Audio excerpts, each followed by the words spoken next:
Hi, I'm Hayley Sanderson. And I'm Gavin Ashley Cooper. And welcome to Take It From The Top, a singer's guide to working, surviving and thriving in the industry. Head to our socials, like and subscribe, sign up for notifications so you do not miss a thing. And if you want to see what we really look like, head to YouTube. I wouldn't if I were you. Who needs to see this? Hayley, should we take it from the top? Let's do it. Go for the music.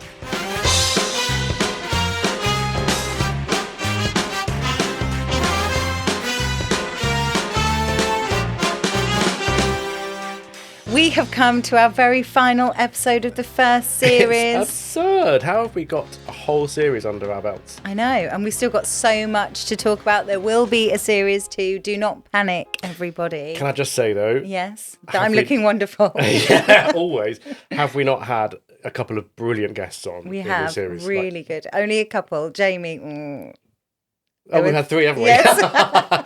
All 3 of them. Amazing. Fabulous. Yeah, but I just, because Jamie feels like one of us. I know, because he was does. here for so long. He's like home. He was here for so long, Absolutely. bless him. But yeah, no, we had some really good guests and they've all Really taught us good. some amazing things. So lots more guests to come in series 2. So stay tuned. So we thought we'd end this series with your questions. So we put a post out a couple of weeks ago to see what you might want to know about, what you might want to talk about. So here we go. We've got a few questions that we've taken We'll off do that. our best. We'll do our best, exactly. So a friend of mine always used to say, if you sort of asked him a question, he was saying, "Oh, I'm not a guru." So Well, that is true. Yeah. And we can only talk from our own experiences. We are not geniuses. Well, I'm certainly not anyway. neither of us are, but we'll do our best. So first question is going to be a big one. This is huge. Okay, go. I can take it. What's the best thing about the music industry? The variation, I'd say, in my particular line of work, that is. So as a session vocalist, I think you'll never get bored. Yeah. It's always different. You're always working with different people. It's usually fun, unless you're with the wrong crowd. But usually, if it's stimulating to keep your brain going. You know, you're not repeating the same routine. Which, I can miss a bit of routine. I do miss a bit of routine, but as a job, it's fantastic to not be repeating. Sometimes routine just gets to the point where you're almost on autopilot, Yes. and you're not being a musician, you're being a machine. Yeah, just exactly. playing or singing or doing the same thing every night, and you go, how is this creative? So that's what I'd say my favourite thing about it is. What about you? Okay. It's really corny. It's really corny, and I make no apology for it. You are corny. I It's know fine. I am. I love it. But doing the job that you love, like you sit at a piano and you're teaching or you're working with vocal students or you're MDing, and you just sit, you sometimes go, am I actually doing this? This is like what I dreamt of doing when I was a kid, and I'm doing it now, and it's And such it's your a actual joy. job. Yeah. Yeah, and sometimes you get paid for it. Yeah, sometimes. But yeah, no, I think that's probably the best thing about the industry. Interesting though, because it's the best thing about the music industry, or being in the industry. The best thing about the music industry. Well, I say it's the Yeah, the music. I variation, think what people were probably expecting was, oh, it's traveling the world, it's seeing things, and it's meeting people, and it Yeah. probably is that as well. But actually, I think the gift is actually music. Oh, yeah. that's so corny. It is a bit corny, It is cheesy. but who cares? But We it's love the that. truth, baby. It's the truth. Okay. Oh, shall I go? Go for it. This is from Rowena. We've named some people, but some people haven't wanted to be named. So when you feel like you are struggling with your voice, but you have to get through a gig, what do you recommend? I lost my voice for a fortnight of panto season last year and would love to avoid that this year. I think I know the answer, but it would be good to hear it from the pros. Oh God, no pressure then. Got to No, get it I right. know. I mean, to be honest, that's a very good question for today, because I'm like death warmed up. And as you can see, the show is going on. So, okay, vocal health. Basics. Warm up. Even if you are just practicing for half an hour, warm up. Get yourself in that place where you're vocal folds are engaged and everything is in the right place, because if it's not in the right place, that's when you can do harm. Yeah, and do it slowly and don't over push it. If you can't get there, do not push it. And if you're not sure how to warm up, there are good videos on YouTube to help you warm up, to go through the process. I always use a very sort of good one that I probably won't name, but it's there. Big thing for me, hydration. Absolutely. I think hydration is key for every human being. Not even just to do with singing, to be honest. No, not at all. But actually just keeping everything nice and hydrated. You feel healthier. Your voice will be healthier. So they're the two big basics. But the problem with a lot of people that I know and I work with, and I think this is a good problem for Rowena, because unless you're using your voice all the time, like we are, you suddenly do a rehearsal a week, and then you find yourself, and then you have a run like a panto. Yeah, and it's grueling. I mean, we all know panto runs are grueling, no matter where you're doing whether it, you're a seasoned professional or not. So, and it's winter months where you're likely to catch more illnesses. So, vocal rest, really important. So whilst you've the week before your show, just go on vocal rest. During the show, do the show, and then for the rest of the time, you just keep it. The problem is they're such fun to do. I know, and you're socialising and having fun, but maybe keep it stumm. Yeah. Maybe write to your friends. And actual sleep, I think I'd throw that one in. Yeah, good sleep. Yeah, sleep resting is so really, important. Really good. The only thing I will say to you is about lozenges and remedies, because there are a lot of remedies out there, and some of them are fine. They're not going to do you any harm, like natural. So if you can read the packet and it is natural ingredients, yes, go for it. What I beg you to avoid if you are doing a show is anything that numbs the throat. So any lozenge that claims to kill pain, if you they won't do you any harm per se, but if you sing when you can't feel pain is a good thing. Pain tells you something's wrong. It's telling you that something's wrong. Absolutely. And if you can't feel pain and you just plough through it, you could be doing all sorts of untold damages without actually realising. So, yes, use lozenges. Make sure they're natural. Anything that has an analgesic in, or an anaesthetic, or a numbing ingredient, avoid like the plague if you're going to sing, because they're really, really bad for you if you don't know you're in pain. Hot drinks are always good, aren't they? So a bit of, and steaming. Steaming is fabulous. We really do love the steaming. And people are all about the straws these days, aren't they? They are, but I think you have to know what you're doing. Yeah. And that's the problem now, is everyone sees something, they think, oh, I want one of them. You just get one. You don't really know how to use it. You've got the wrong size for whatever the issue is. They are, I mean, I don't use them, but they are really specific. They are. Really specific. So hopefully we're going to get a vocal health expert on for next series to actually go really in depth with this. Yeah. So we're just going to stay with the basics, I think, for today. Water, sleep, hydration. Vocal rest. One thing you did point out is, obviously, if you've gone from not singing very often to suddenly doing a long run, I found COVID destroyed me, because then when I went back to singing, my range wasn't in place.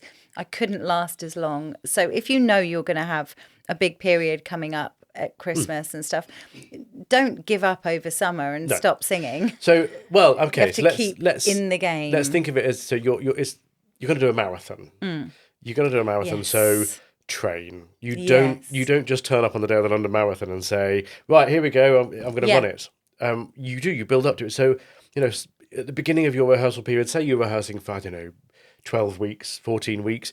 At the beginning of your rehearsal period, do your singing your rehearsal, then just slowly build up the amount of singing you're doing, so that you get that endurance built up a little bit. Endurance, that's the word. I'd say endurance and rest. Yeah. Hopefully that's helpful, guys. So, this one's a good one. So, I'd love some advice on learning to harmonise. I can sing harmony parts when I hear them and imitate them. I can work out notes on the piano that might sound good, but creating really interesting harmonies on the spot is something I find hard. When I'm in a small group where everyone else seems to do it naturally, it's quite intimidating. Tick. I'm in a pop choir, love singing the soprano line in our arrangements, which you'd think would help, but I struggle to find out good harmonies for a song by myself. What's the best way to develop this skill? This is, I suppose it depends on what environment you're talking about. Because again, if you're with a group of friends, just say you're in a little trio and you want to work stuff out there and you feel intimidated because you've got to come up with something on the spot, then that's one thing. But what I'd say is you're doing all the right things. If you're listening to things and working things out, you're in a choir, so you're listening to how things are arranged already. So make sure you're actually, when other people get taught their parts, don't ignore it and sort of look around the room waiting for your turn. Pay attention to how that harmony is being put together. Really listen. It sounds like you play a bit of piano, so that's always good. There's the obvious, chord sequences and stuff you can learn and just see where the harmony should go naturally. Obviously on YouTube now, there are so many isolated vocal versions of things that you can hear the harmony, and it's actually shocking if you take away all the instrumentation behind Queen, for example, and you just listen to those vocals, or Boys to Men, or I don't know, or Take Six, and they're cappella anyway. But you, if you listen to these pieces and really try and dissect and work out what they're doing, there's also loads of stuff on Insta now where people will record each part individually, and you can actually hear if you're not too good at separating something fully. I've done that for learning tracks. In fact, I played you one earlier, didn't I? Yeah, exactly. Of just me singing all the parts. And I think the more you do it and the more you hear how other people arrange things, because obviously if you listen to the tight jazz harmony, the old school, the Boswell sisters or the Andrews sisters, they'll arrange very differently to Gladys Knight and the Pips, or completely differently to Destiny's Child, or so they're all very different. So find out what it is you like, first of all, and then really listen to how they've done it, and then do an experiment just on your own at home, so you're not straight away thrown in with the pressure of other people. Well, you talked a few weeks ago about listening to the radio, didn't you? Yeah, listening just to the radio, singing along on the radio. singing when there's along. no one else listening, just sing along. Try a part, see if it works. If it doesn't, try another part. Think about counter melodies. Think about just oohing and ahhing underneath. What would sound nice? Add things, fill gaps in. I do that all the time. So obviously some tracks intentionally have like harmonies that are a fifth apart, because that's what they wanted to create. I obviously always fill it in. Always, just for fun. But also remember that harmonising, yes, there are rules, but there are also no rules. Yeah. Try different things. What you might be hearing as you make up a harmony, because you're hearing it yourself and you're internalizing one voice. Sometimes you can hear other people do that and you go, oh wow, that's a really interesting harmony. You wouldn't have done that. It's against the rule. All the rules in the book, but it works. Yeah. I also think if you're arranging, so how I arrange is very different to, so if I'm arranging a backing vocal section behind a lead vocalist, what I would do, this is another little tip, I'd listen to the lead vocal first and see where the spaces are in between the lines.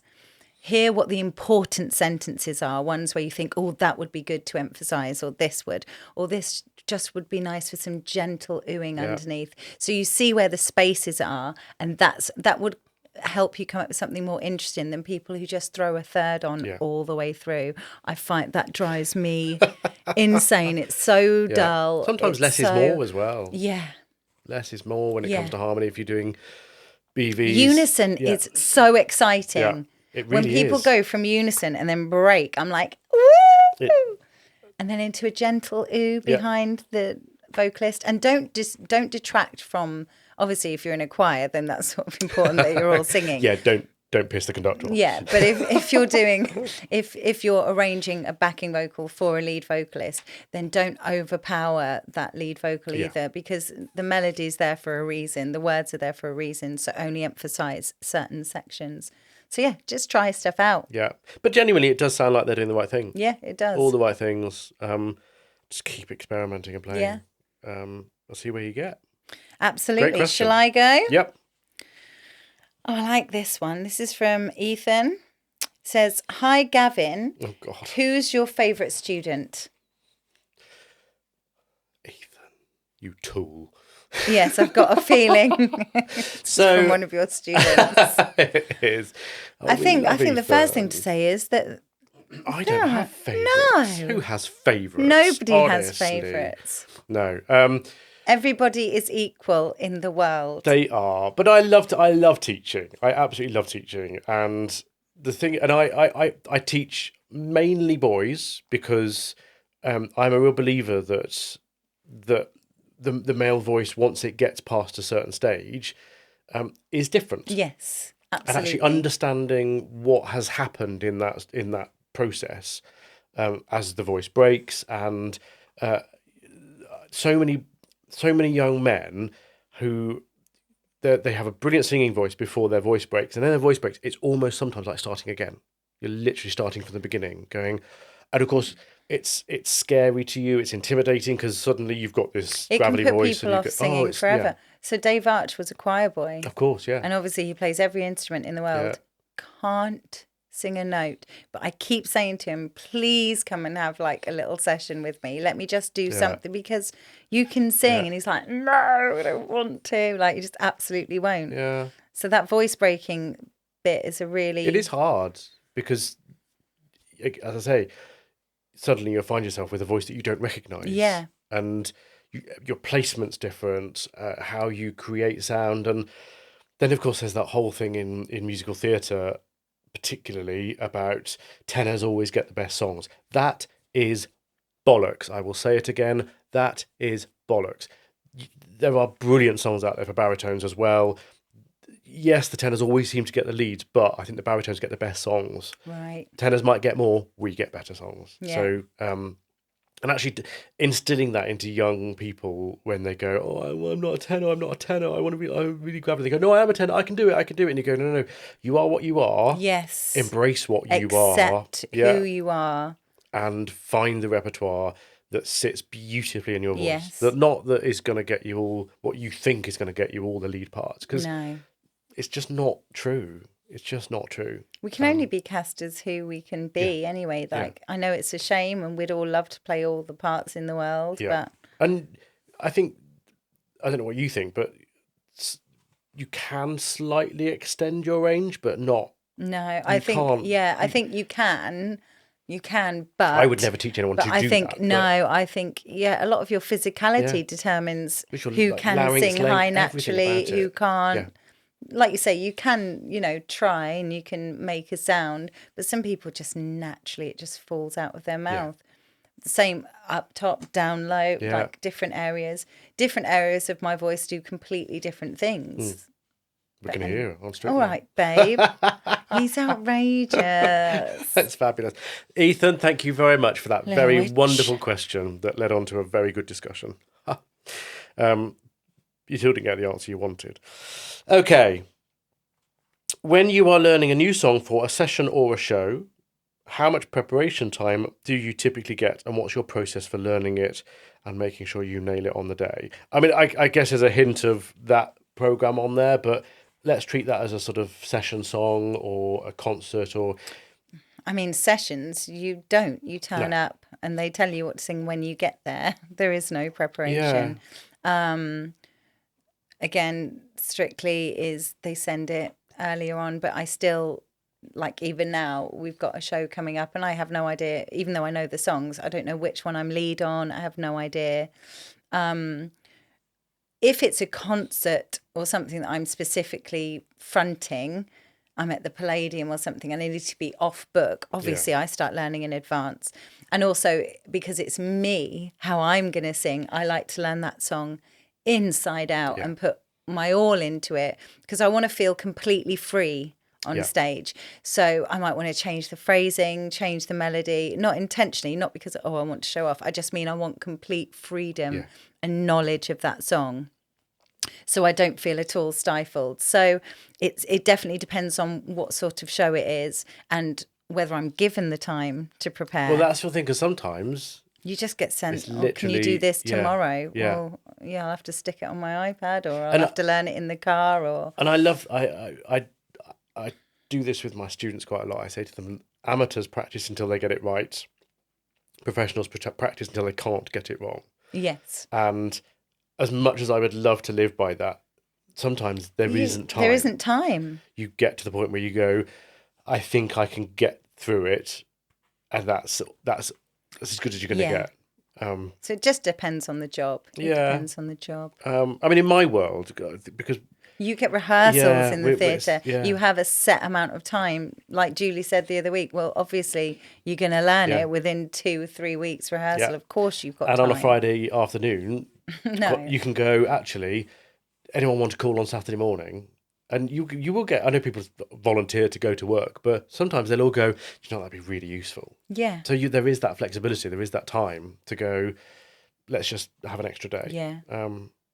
But then you get like cabaret performances and like compilation concerts where it's this week and Yeah, but you'll probably get booked because we get so and so to come and do the song they do in, Yeah. you know, it's a really difficult one. So always be prepared to be unprepared.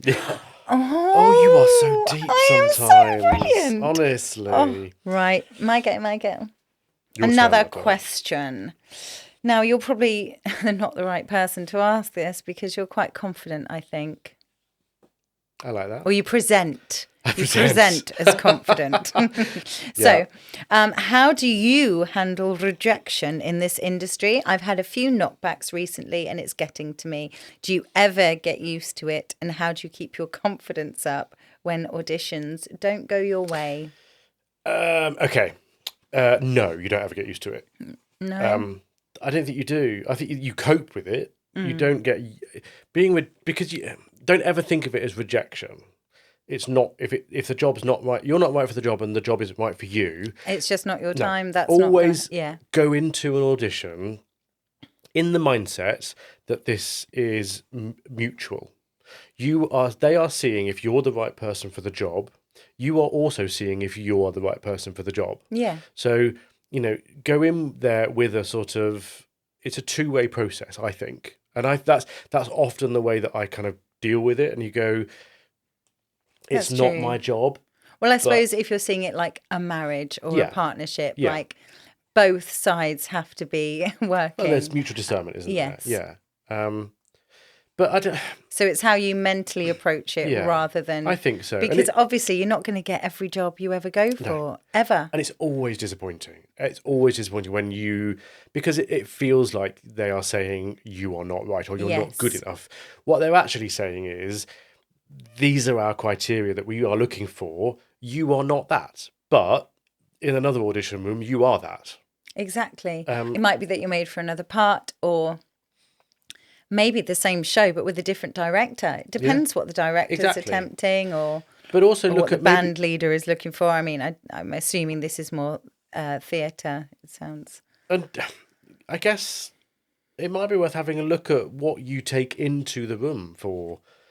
If it's not the right song for you, or if it's not the right part, I don't know whether is that a way of dealing with it as well, and saying, I didn't get that, but as a result of that, I'm going to have a debrief and look at what I do in that room, or look at what I take into that room. Yeah, I think the problem with audition rooms is you don't necessarily get feedback. No, we had a really good discussion with Julie about this, didn't Yes. we? Because of course, you just don't know. It's such an unknown. And you don't know what they're thinking. No. They might be deep in thought thinking, oh, where can I place her, as Yeah. Julie said, or they might be thinking about what to have for dinner. Yeah, but I think the rejection part of it is always going to be hard. It's mindset and actually putting it away, going, right, okay, fine, that wasn't for me. Yeah. It's gone away now. That was an experience. You said something about Dave saying at the end, if something goes wrong in a song, he just goes, well, that's the moment gone now. Don't worry about Yeah, it. it's gone. Yeah, Move it's on. gone. Yeah, We've move still on. got another Yeah. 4 songs to get through. Yeah. Let's move on. And that's a great, Yeah. it's not an easy thing to do, but it's a great mindset just to go, Yeah. right, put it away, move on. Yes. But yeah. It's happened. This one's a Strictly one. I'd love to know what it's like singing a song that's been put into a different time signature. for example, when a pop song gets arranged as a Viennese waltz, for example, how does that affect you, the way you sing it? Does it feel strange? And how do you adapt? Okay, well, sometimes if I know the song inside out, then it's a real nightmare to have to think of it in a different time signature. Sometimes they'll send me a track that they've put together specifically because it'll be the celebrities really wants to do this song, so we've got to put it into a waltz.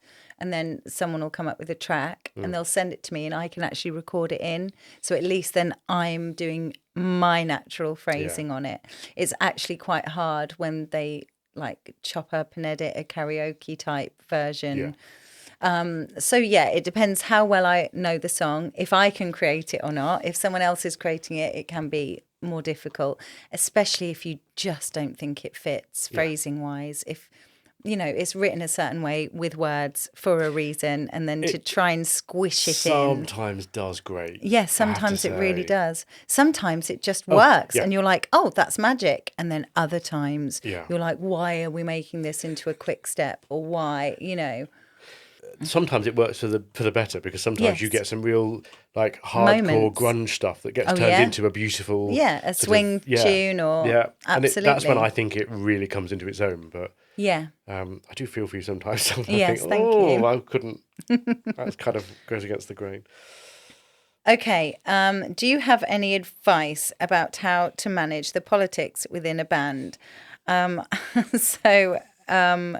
think this person was writing, it was slightly more explicit than this, but it was saying that it was a nightmare to try and work with and manage the members within her band. So do you have any tips from a musician's side, what you're expecting? Because I certainly, as a band leader working with musicians over the years, I've made many mistakes. Oh, yes. And I know what I do differently now. The big problem with many musicians is egos.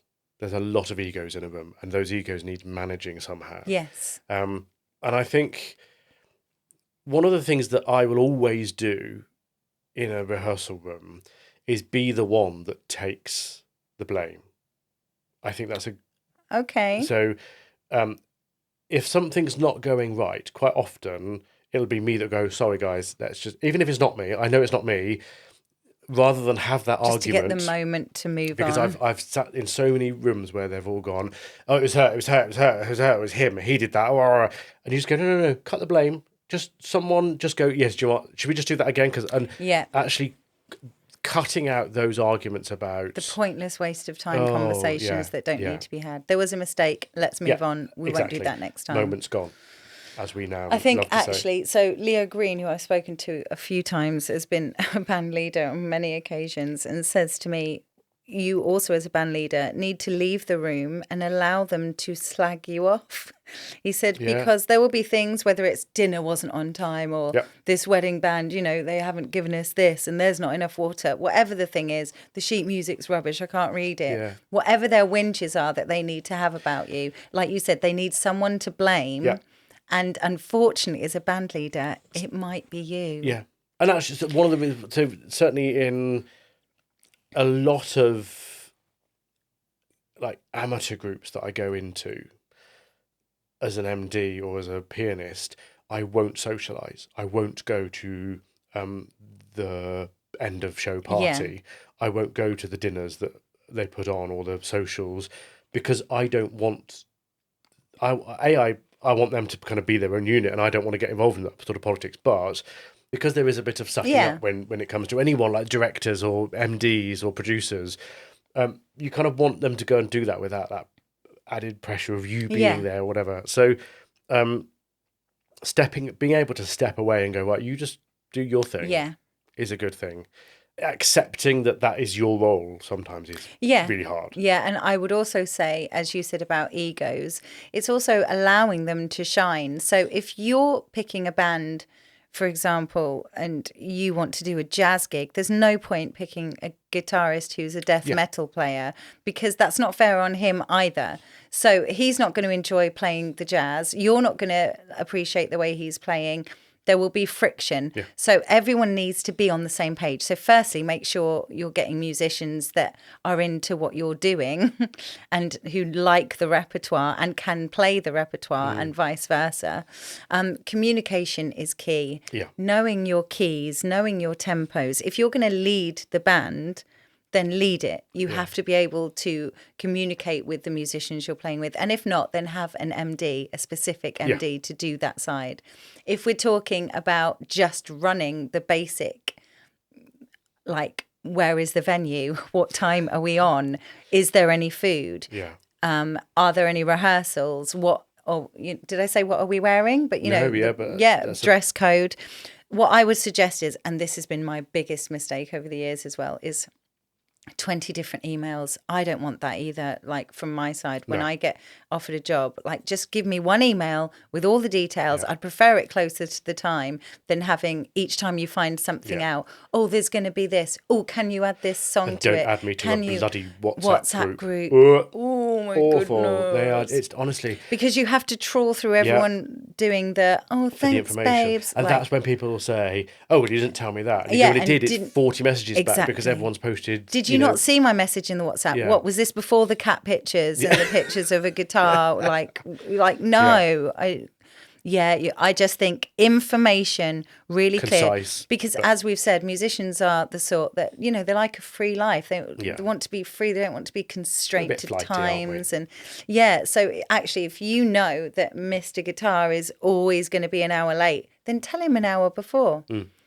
Like, instead of just getting frustrated about people's personalities or how they're going to, not do the thing they're asking you to do, you have to manage. You have Trouble to is, manage that. Knowing my luck, I'd say come an hour early, and then that would be the one day they want I time, know. and then you get the flack for telling them an hour early. Well, if you're the band leader, then you have to be there an hour early anyway. You've got to speak to the old guestaroonies or whoever's hired you. You have to do all that. But it's tricky. Politics are really tricky It in is. musicians and with musicians and bands, and managing expectations over ego, over the artistic merit of all that is really hard. And I don't know who this person is or what they've asked or why they've asked it. But if the politics is overshadowing what the band is achieving, cut the band. Change it up, babes. Yeah, why sack not? them. No, don't sack them. I'm joking. But just learn to try and communicate differently first. Yeah. Because, it might be a really simple solution. It might just be the repertoire. It might be they've got some ideas they want to bring to the table. Yeah. Or they feel like they're not being heard, or whatever. Yeah, all sorts of things. Okay.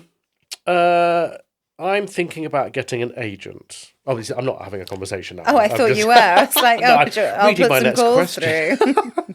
I'm thinking about getting an agent, but I'm not sure if I'm ready or what they actually do for singers. At what point in your career does it make sense, and how do you find the right one? It depends on where you want to work as a singer. Yeah. So firstly, do you have an agent? No, absolutely not. I don't either. I know, obviously, for West End theatre, Yeah. for TV, it's good to have an agent. Lots of people have them. Some people would say it's essential. They have good relationships with casting directors. They can get you into a room, but ideally, a lot of people go to theatre school, do their final showcase, and get their agent there, or they're in a fabulous production, even if it's one of the small pub theatres. If you know that the show's fab, then you can invite an agent down. It's hard to get them down, but I often hounding find that if you're doing a run of a show, even pantos, agents will come and see their own people in them. Yes, and so you can try and get find through them out that way. what name. If you're ensembling in a panto and the comedian's agents in that night. Yeah. Say any chance of a drink afterwards or a coffee. With them. Absolutely. Because at the worst that can happen is they're going to go, actually, I'm not interested, but this is what you need to do. Yeah. And I'd also have a look at all the different agencies, see what jobs they're getting people. Because, again, if you're a top actor and you sing a bit, there's no point getting an agent who has mostly done sort of Royal Ballet stuff. So you've got to know who the agents are. But for musicians, often Musicians, It's- I would say don't singers, even- if you have an agent, anytime I've involved a manager into my career, people stop booking me. Yeah. MDs want to call me up and say, Yeah. Hayley, are you free then? Can you arrange this for Exactly me? so. Can you do this? I just want direct contact. Yeah. That's what they want. It does mean that you probably haven't got that layer of protection when it comes to discussing finance. No. It does mean you have to do all that yourself, but that is pretty much how the session world works, really. You're negotiating yourself. Depending on what you do, I would say more important than an agent is being a member of Musicians Union or Or equity or something. yeah, because that's the MU is great because it's tailored specifically for musicians and singers, so you do get that layer of protection and you get someone to go to when things go wrong. Yes, they do have like people that can give you legal advice. They're big noises. If you produce your MU card or people say to you, "Oh, you remember the MU?" You do get treated slightly differently as a musician sometimes. Well, especially you get the rates, you get the breaks. I was going to say it's definitely in my line of work. It's definitely something the classical musicians and the brass players really live by. So usually the rhythm section and the singers aren't booked like that. We're not on MU rates, we're on different rates, which sometimes can be better, sometimes can be worse. So it just depends on what the job is. But then what happens is, so you're playing the Royal Albert Hall, you're booked as the band, and then they go, right, 10 o'clock, the string players are in, and it is on the dot. Yeah. Everyone is in at this time, and there has to be a break at this time. These are MU rules. Yeah. Same with the brass. This is what time we finish, and we do not go into overtime. And if you do, it costs a gazillion pounds. Nobody wants that. Tracking is really specific when it comes to all this stuff. So the rules really work. It doesn't, for singers, always happen. It's worth having, but you can't always play the MU card. No, but you see, the thing is, I'm one of these MU members that uses it when I need to. When you need the... I have never once, I promise you, in my career, ever gone, I'm due a break now. Every single classical, every orchestral thing I've done, it's... Whereas and I've they've sat got a through, booker that sits there because I know from theatre. Well, if you're theatre's, I know. You can't take a break every 2.5 hours or whatever it is. But that's more from the MD side, you're thinking. Yeah. So, but when you have the tech day with the band that come I'm talking they about will have playing as their well. breaks. Oh, yeah. Like they will leave after 2.5, like without a shadow. But I've done stuff where there's just two of you in the pit, where you're doing keys and drums, and I've never once gone, well, come on, we ought to up tools and go, because down tools and go, because there's flexibility about it.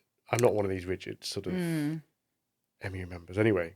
Okay, so funnily enough, the last question that we have time for actually is around that subject, actually. It said, I'm starting to put myself out there for session work, not sure how to set my rates. How do you figure out what to charge, especially if we're still building experience? Is it okay to negotiate, or do you risk losing the gig? So this actually leans in really well with what we've just been talking about. So yes, you can be an MU member, but not every person you work for will want to do the MU rates. But at the very least, the MU rates give you a guide. An idea. Give you a really good idea of what you should be charging, and it includes what you should be charging a professional company as opposed to an amateur company if you're just if you're singing or MDing for that. I think it is okay to negotiate. I mean, we could literally do a whole episode on this. We can, and we should actually. But yeah, I'd say please don't undercut everybody. No, it's not an auction. And what I would say is there's so many young people that go, oh, I'll do that for the experience, or I'll do this for 50 quid. Yeah, I'll do that because I really want to meet someone famous. Yeah. Like, oh yeah, that would be an amazing experience. That's great, but you will then be paid that for the rest of your career. Yeah. Like, it doesn't go up after that. The second you undercut everyone, and we can't buy houses anymore. and the only person that wins in that is the producer. Yes. Because they laugh all the way to the bank, because that fee that you've just said, don't worry about it, they're going to keep it. They're not going to. It's set a precedent. It doesn't mean that next time you'll get a bit more money from them. It means forever. They've made an extra X amount of money profit that week because you've undercut everyone else. Yeah. And so remember, you're worth more. And you will get the experience. If that job doesn't happen because they wanted to give you £20, then just don't. I think that's a good question, though. What's your worth? Yes. What do you think your worth is? And there's a figure you've got to come up with, but actually, there's deeper than that.